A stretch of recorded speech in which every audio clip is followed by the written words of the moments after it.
మీ కుటుంబ శాంతి, ఆరోగ్యం, ఆర్థిక అభివృద్ధి కోసం రుద్రాక్ష మహాపూజలో తప్పక పాల్గొనండి. ఇప్పుడే నమోదు చేసుకోండి. నమస్తే, నేను మీ హరిత. నిన్నటితో పోలిస్తే బంగారం ధర ఈ రోజు కాస్త తగ్గింది. మరి బంగారం ధర ఇంకా తగ్గే ఛాన్స్ ఉందా, లేకుంటే పెరగబోతుందా? బిజినెస్ అనలిస్ట్ నాగేంద్ర సాయితో మనం మాట్లాడదాం. నాగేంద్ర సాయి గారు, నమస్తే అండి. నమస్తే అండి అర్తి గారు. గోల్డ్ ధర చూస్తే నిన్నటితో పోలిస్తే ఇవాళ కాస్త తగ్గింది కదా, ఇంకా తగ్గే ఛాన్స్ ఏమన్నా ఉందంటారా? సో ఇంటర్నేషనల్ మార్కెట్ లో గోల్డ్ అండ్ సిల్వర్ ధరలు భారీగా తగ్గాయండి. గోల్డ్ ఆల్మోస్ట్ ఒక 3% దాకా తగ్గింది.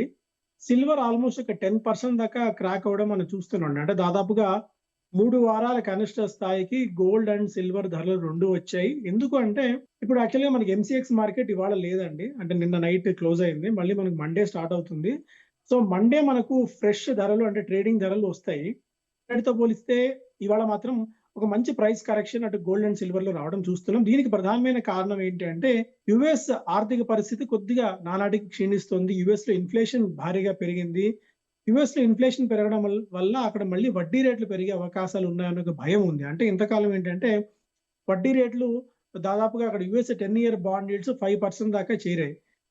ఎప్పుడో పాయింట్ ఆఫ్ టైం వడ్డీ రేట్లు తగ్గిస్తారు అనుకుంటున్న తరుణంలో అనూహ్యంగా ఇన్ఫ్లేషన్ పెరగడం వల్ల యుఎస్ లో కూడా వడ్డీ రేట్లు పెరుగుతాయన్న భయాల నేపథ్యంలో గోల్డ్ మళ్ళీ ఎందుకంటే ఇన్ఫ్లేషన్ పెరిగితే అక్కడ బాండ్ yields పెరుగుతాయి.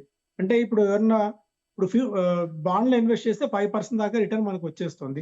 ఇలాంటి పరిస్థితుల్లో రిస్క్ తీసుకొని గోల్డ్ కానీ ఇతర అసెట్ క్లాసెస్ లో కానీ ఎవరు ఇన్వెస్ట్ చేయరు కాబట్టి సో మళ్ళీ గోల్డ్ అండ్ సిల్వర్ లో ఈ డిమాండ్ రావడం చూస్తున్నామండి.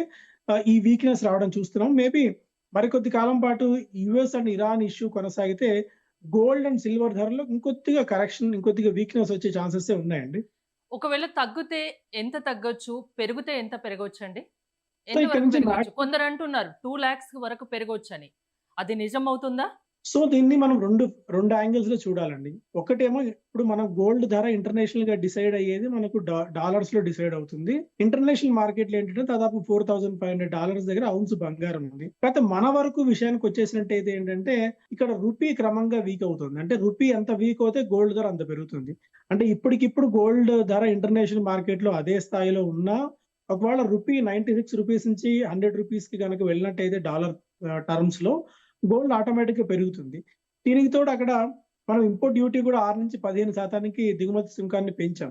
దీనివల్ల ఇండియాలో మనకు ఆ స్థాయిలో ధరల్లో మార్పు చేర్పులు వచ్చే అవకాశాలు కొద్దిగా తక్కువగానే కనిపిస్తున్నాయి. బట్ ఇంటర్నేషనల్ మార్కెట్స్ లో ఏంటంటే ధరలు బాగా వీక్ అవుతున్నాయి. మనం 2 యాంగిల్స్ లో చూడాల్సి ఉంటుంది. ఎందుకంటే మనం కొనేది రూపీస్ లో మనం కొంటాం కాబట్టి డాలర్స్ ఇచ్చి సో అందువల్ల రూపీ ఎంత వీక్ అవుతే మనకు గోల్డ్ అంత స్ట్రాంగ్ అయ్యే అవకాశం ఉంది. మీరు అడిగిన ఎగ్జాక్ట్ ధర విషయానికి వచ్చినట్టు మేబీ ఇక్కడ నుంచి ఒక 5% దాకా గోల్డ్ లో వీక్నెస్ వచ్చే ఛాన్సెస్ ఉంది. అంటే ఇప్పుడు దాదాపుగా ₹1,50,000 ఉంది అనుకుందాం. ₹1,50,000 ఉంది అంటే మనకు ఒక 3-3.5 ఇక్కడ నుంచి తగ్గే అవకాశం కనిపిస్తుందండి. ఇప్పుడు బంగారం కొనాలనుకుంటే ఆర్నమెంట్స్ రూపంలో కొనాలా, లేకుంటే బాండ్స్ రూపంలో కొనాలా? ఇప్పుడు దీన్ని ప్రధానమంత్రి గారు మొన్న ఒక ఓపెన్ స్టేట్మెంట్ ఇచ్చారు. ఆస్టెరిటీ మెజర్స్ కింద మీరు ఒక 1 ఇయర్ పాటు గోల్డ్ ని కొనుగోలు చేయకపోవడమే మంచిది. దానివల్ల రూపీ కొద్దిగా స్ట్రెంథెన్ అయ్యే ఛాన్సెస్ ఉన్నాయి అని చెప్పి. దీంతో ఏంటి అంటే మనకు రీసైకిల్డ్ గోల్డ్ మార్కెట్ లోకి బాగా వస్తుంది. అంటే ఫ్రెష్ గా గోల్డ్ కొనే వాళ్ళకంటే ఎందుకంటే ధరలు బాగా పెరిగి ఉన్నాయి కాబట్టి దాదాపుగా మార్కెట్ లోకి పెద్ద ఎత్తున రీసైకిల్ గోల్డ్ వస్తుంది. ఆ రీసైకిల్ గోల్డ్ నేపథ్యంలో ఫ్రెష్ గా గోల్డ్ కొనాలి అని అంటే మాత్రం మేబీ కొద్దిగా ఆగమని చెప్తాను మనకి. ఎందుకంటే ఈ ఇరాన్ వార్ క్రైసిస్ నేపథ్యంలో రూపీ ఎంతవరకు వీక్ అవుతుంది మనం చెప్పలేని పరిస్థితిలో ఉన్నాం. అండ్ ఆర్థిక వ్యవస్థ కూడా అనుకున్నంత గొప్పగా ఏం కనిపించట్లేదు. బికాస్ ఆఫ్ ఇన్ఫ్లేషన్ అనుకోవచ్చు. ఆర్ఎల్స్ రకరకాల ఫ్యాక్టర్స్ వల్ల మన దగ్గర కూడా వడ్డీ రేట్లు పెరిగే అవకాశాలు ఉన్నాయి. అందువల్ల అంత హరీగా గోల్డ్ లో ఇన్వెస్ట్ చేయండి అనేది నేను ఇప్పుడైతే చెప్పట్లేదు. బెటర్ కొద్దిగా వెయిట్ అండ్ వాచ్ మోడ్ లో ఉందాం. లేదు నేను గోల్డ్ లో ఇన్వెస్ట్ చేయాలి, సిల్వర్ లో ఇన్వెస్ట్ చేయాలి అంటే మాత్రం ఫిజికల్ గోల్డ్ కంటే ఈటీఎఫ్స్ లో ఇన్వెస్ట్ చేయమని చెప్తానండి.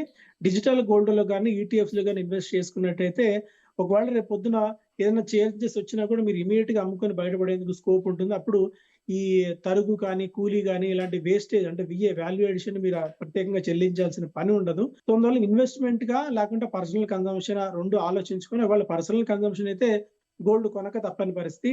లేదు ఇన్వెస్ట్మెంట్ అంటే మాత్రం ఏదైనా ఈటీఎఫ్స్ గానీ, డిజిటల్ గోల్డ్ గానీ వెళ్ళమని చెప్తానండి. ఎలాగో మీరు ప్రధాని మోదీ గురించి మాట్లాడారు కాబట్టి, ఆయన మాటలు సామాన్యులకు అర్థం కావట్లేదండి.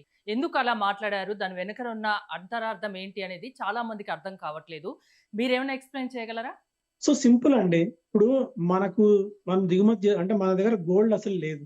మనం 96% మనం గోల్డ్ మొత్తం దిగుమతి చేసుకోవాల్సిందే వేరే దేశాల నుంచి. సో మనం గోల్డ్ దిగుమతి చేసుకోవాలి అంటే మనకు వాళ్ళకి డాలర్‌లో డబ్బులు చెల్లించి మనం ఫస్ట్ డాలర్‌లు కొనాలి. ఆ డాలర్‌లు కొని ఆ డాలర్‌లు మనం ఇంటర్నేషనల్ మార్కెట్‌లో ఇచ్చినప్పుడు మాత్రమే మనం గోల్డ్ దిగుమతి చేసుకోవచ్చు.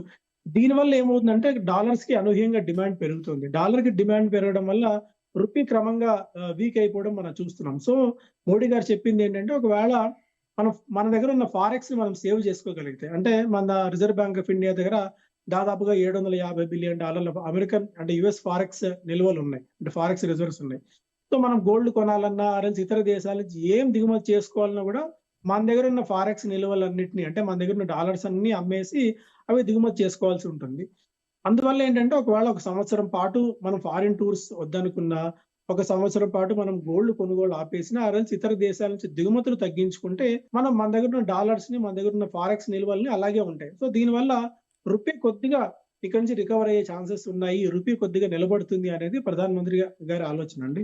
సిల్వర్ గురించి ఏం చెప్తారండి? సిల్వర్ మీద ఇన్వెస్ట్ చేయొచ్చా?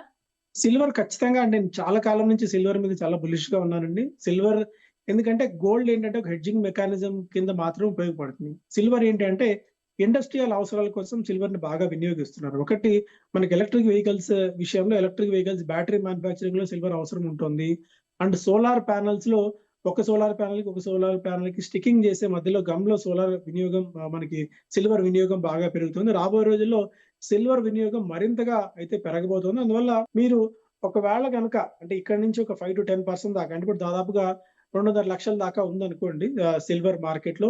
ఇక్కడ నుంచి మేబీ 2,20,000 గనక అట్లా వచ్చినట్టయితే అంటే రకరకాల కారణాల వల్ల అప్పుడు సిల్వర్‌లో ఇన్వెస్ట్ చేయమని చెప్తాను. ఎందుకంటే సిల్వర్ దాదాపుగా ₹4,00,000 నుంచి బాగా తగ్గింది కాబట్టి మళ్ళీ ఆ స్థాయికి వెళ్తుందని నేను చెప్పలేను. బట్ గోల్డ్ కంటే కొద్దిగా సిల్వర్ రిటర్న్స్ ఎక్కువ ఇచ్చే ఛాన్సెస్ ఉన్నాయి. అందువల్ల సిల్వర్‌లో కూడా కొద్దిగా ఇన్వెస్ట్‌మెంట్ చేసుకోమని చెప్తాను. అండ్ ఇన్వెస్ట్‌మెంట్ అన్న పదం వచ్చినప్పుడు మేము పదే పదే ఒకసారి చెప్తుంటాం. అంటే మీ దగ్గర ₹100 ఇన్వెస్ట్‌మెంట్ ఉంది. లేదా మీరు ₹100 పెట్టుబడి పెట్టాలి అనుకుంటే గోల్డ్ అండ్ సిల్వర్‌కి గరిష్టంగా 10-15% లేదా 15-20% మేర మాత్రమే మీరు గోల్డ్‌లో పెట్టుబడులు పెట్టండి గానీ ఫియర్ ఆఫ్ మిస్సింగ్ ఔట్ అంటే మళ్ళీ మనం గోల్డ్ కొనలేమేమో, మళ్ళీ గోల్డ్ మనకు దొరకదేమో అన్న ఒక థాట్ ప్రాసెస్‌లోకొచ్చి ఒక యుఫోరిక్ బయింగ్, ఒక హెర్డ్ మెంటాలిటీలో భాగంగా గోల్డ్ అండ్ సిల్వర్‌ని మాత్రం కొనుగోలు చేయకండి.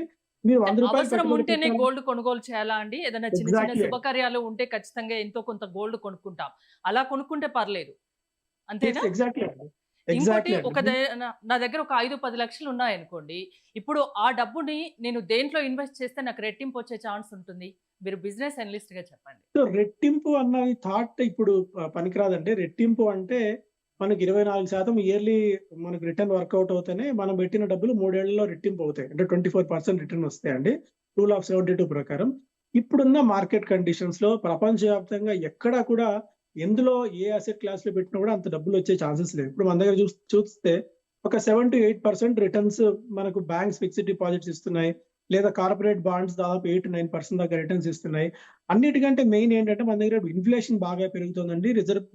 మనకు పెట్రోల్, డీజిల్ ధరలు కూడా భారీగా పెరిగిన తరుణంలో మనకు రీసెంట్‌గా నిన్నొచ్చిన నంబర్స్ చూసాం. ఇన్ఫ్లేషన్ దాదాపు 4 సంవత్సరాల కనిష్ట స్థాయికి ఇన్ఫ్లేషన్ పెరిగింది. మన దగ్గర కూడా వడ్డీ రేట్లు పెరిగే అవకాశాలున్నాయి. ఇప్పుడున్న కండిషన్స్‌లో ఏం చేయాలంటే మార్కెట్ బాగా వీక్ అవుతుంది. ఈక్విటీ మార్కెట్స్ వీక్ అవుతున్నాయి కాబట్టి యాస్ ఎ స్టాక్ మార్కెట్ ఎక్స్‌పర్ట్‌గా నేను మ్యూచువల్ ఫండ్స్‌లో గాని మీకు అనుభవం ఉంటే స్టాక్స్‌లో గాని పెట్టుబడి పెట్టమని చెప్తాను. ఆ స్టాక్స్‌లో కూడా ఏవి పెట్టుబడి పెట్టాలి అంటే మన ఇండియన్ కన్జంప్షన్ థీమ్స్ అండి. అంటే ఇతర దేశాల మీద ఇంపోర్ట్స్ మీద ఆధారపడకుండా డొమెస్టిక్ కన్జంప్షన్ మీద డొమెస్టిక్ దీని మీద ఆధారపడిన స్టాక్స్ కంపెనీస్ ఏముంటాయో వాటి మీద పెట్టుబడి పెట్టమని చెప్తాను. ఇండియా గ్రోత్ స్టోరీకి సహకరించే సెక్టార్స్ ఏవున్నాయో వాటి మీద నేను ఇన్వెస్ట్ చేయమని చెప్తానండి. హోమ్ లోన్ కానీ, కార్ లోన్ కానీ, బైక్ లోన్ కానీ ఇలాంటివి ఇప్పుడున్న సిట్యుయేషన్‌లో తీసుకోవచ్చా? సో ఇప్పుడు ఒకటి అండి ఫిక్స్డ్ డిపాజిట్స్ చేద్దాము అనుకుంటున్న వాళ్ళు మేబీ కొద్ది కాలం ఆగితే మేబీ ఒక 0.5% మేర వడ్డీ రేట్లు పెరిగే అవకాశాలున్నాయి. ఒకవేళ మీరన్నట్టు హౌసింగ్ లోన్ ఏదైనా తీసుకోవాలి అనుకుంటే మాత్రం మేబీ కొద్దిగా రైట్ టైమ్ అని చెప్తాను. ఎందుకంటే ఇక్కడ నుంచి కొద్దిగా ఇంట్రెస్ట్ రేట్ రివైవల్ సైకిల్ అంటే ఇంతకాలం ఏంటంటే మనకు వడ్డీ రేట్లు పైనుంచి తగ్గుతూ వచ్చి చాలా కాలం పాటు స్టెబిలైజ్ అయ్యాయి, స్టాగ్నేట్ అయ్యాయి. మళ్ళీ ఇన్ఫ్లేషన్ పెరుగుతోంది. ఈసారి అనుకున్నంతగా వర్షాలు పడవు. అండ్ ఇంటర్నేషనల్‌గా చాలా ఫ్యాక్టర్స్ మనకి నెగెటివ్‌గా ప్లే చేస్తున్న తరుణంలో మళ్ళీ మన దగ్గర కూడా వడ్డీ రేట్లు పెరిగే అవకాశాలు ఉన్నాయి. సో ఆ వడ్డీ రేట్లు పెరగక ముందే మేబీ కొద్దిగా హౌసింగ్ లోన్స్ వైపు దృష్టి పెట్టమని చెప్తారండి. ఒకవేళ తీసుకోవాలి ఇక ఈ నెల, రేపు నెల అని ఆలోచిస్తున్న వాళ్ళు మేబీ ఇప్పుడు కొద్దిగా డెసిషన్ తీసుకుంటే మంచిదని నా సలహా అండి. వెహికల్ లోన్ గురించి ఏం చెప్తారండి? ఇక వెహికల్ లోన్, పర్సనల్ లోన్స్ వాటిలో పెద్ద చేంజెస్ అంటే ఎందుకంటే ఒకవేళ ఇంట్రెస్ట్ రేట్ భారీగా పెరిగినా ఆర్ఎల్స్ భారీగా తగ్గినా మనకు ఫిక్స్డ్ స్కీమ్ కింద మనకు ఇంట్రెస్ట్ రేట్స్ ఇస్తారు కాబట్టి ఫిక్స్డ్ టర్మ్ లో అందువల్ల పర్సనల్ లోన్స్ గానీ, వెహికల్ లోన్స్ లో గానీ పెద్ద చేంజెస్ ఉండవండి. థ్యాంక్ యూ నాగేంద్ర సాయి గారు.